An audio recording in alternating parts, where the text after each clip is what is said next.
pala yun. Nasagot na niya. Oo. Yung pala yung pumapag-ibig. Hashtag pumapag-ibig tayo lang. Thank you, Riza Cabrera, Sid Bunye, and Marian Honor. Yun na nga ba sinasabi ko sa ating mga audience.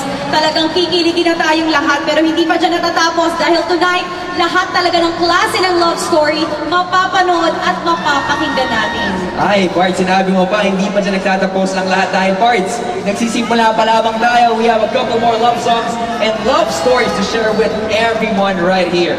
Kaya naman, stick around and don't go anywhere dahil baka love story mo na ang susunod mong marinig. Ito pa rin ang biggest celebration of the OPM. This is the Himig Handog K-Pop Love Songs 2014 Finals Night. Don't go away.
K-pop love songs at talaga namang napakaganda.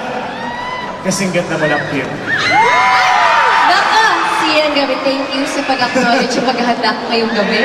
Ay no, pero joking aside, Sian, basta love songs, iba talaga ang dating sa ating mga Pilipino. Alam mo tayong mga Pilipino kasi naturally romantic. Alam mo pag na-in-love tayo, parang teleserye na merong nagpe-play ng music sa tenga na tayo lang nakakarinig. Ganyan yun eh. Ganun ba yun? Kung nakatingin ako sa'yo, may naririnig ako. Ano ba yun?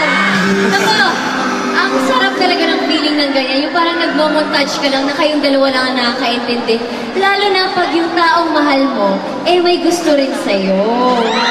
Pero, Sian, naranasan mo na ba ang na ma-in love sa isang taong hindi ka naman gusto, pero iniwan ka na lang ng basta? Ouch, sobrang sakit talaga nun. Grabe. Uy, sila sa ka pupunta. Iiwan mo ako dito. Iiwan mo na ako. Hindi mo ako mahal. Wow! Ako! Big word hindi mo na ako mahal. Teka, alam mo, Sian, ang susunod kasi nating set of love songs ay tungkol dito. Para maintindihan mo ako, panoorin natin ito. Kung nagmahal ka, walang question kung babalik sa'yo yung pagmamahal na binigay mo. Kasi pag nagmahal ka, yun ang pinaka-importante. Yung nagbigay ka, mas masarap magbigay kaysa yung tanggap lang ang tanggap.